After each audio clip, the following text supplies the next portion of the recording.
All right, in this next video, we're going to talk a little bit about how prokaryotes or bacteria regulate genes.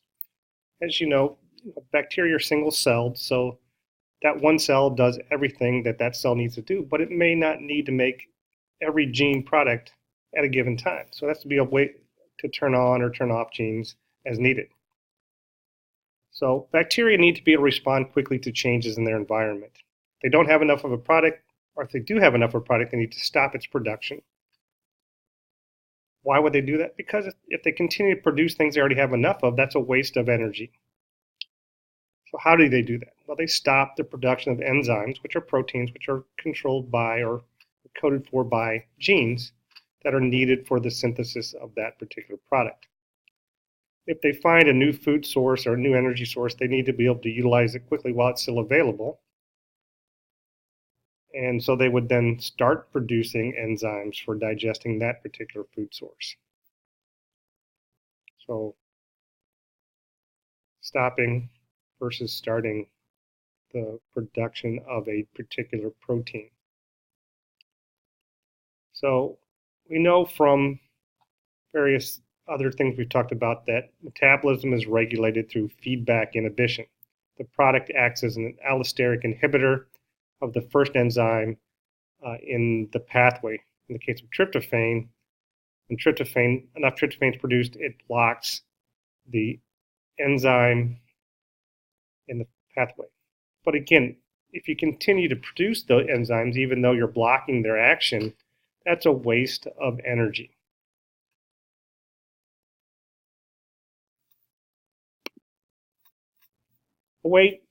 So there's a different way we can do this. We can shut the genes off through gene regulation. Instead of blocking enzyme function, we can block the transcription of the genes for the enzymes in the tryptophan pathway. Saves energy by not wasting energy producing unneeded proteins. Cells vary in the amount of specific enzymes by regulating gene transcription. They can turn genes on or they can turn genes off. An off example, if a bacteria has enough tryptophan, then it doesn't need to make the enzymes used to build more tryptophan. An on example, bacteria encounter new sugar like lactose, then it needs to start producing the enzymes needed to digest lactose. So bacteria group genes together. So all the genes that are part of a particular protein or particular function are grouped together in operons, and all the genes have a single promoter. And this is a more efficient way for bacteria to regulate their genes.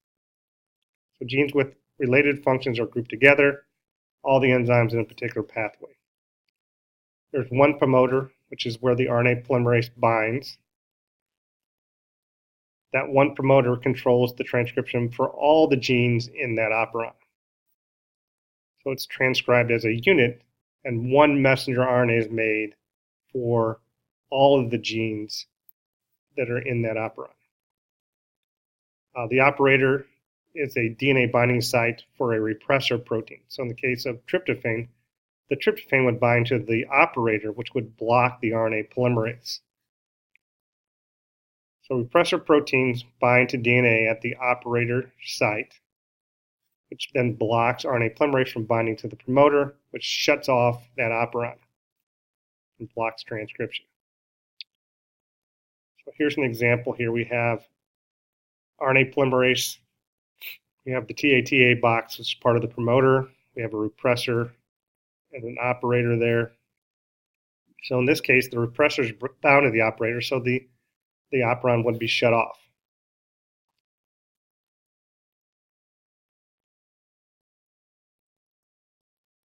When excess tryptophan is present, it binds to the tryptophan repressor protein, and then the repressor protein triggers or binds to the DNA operator site, which blocks the transcription.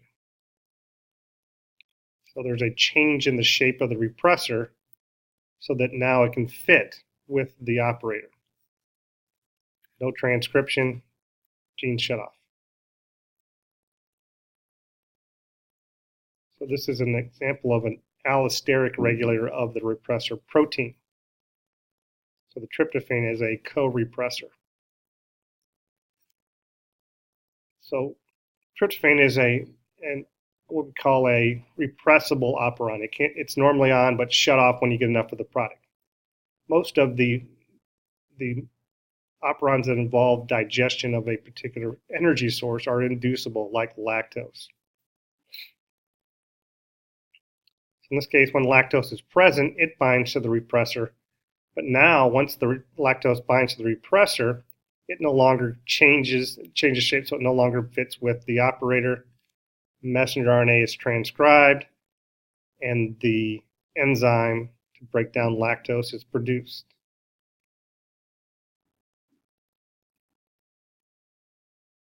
So the lac operon was described. It was the first operon to be described.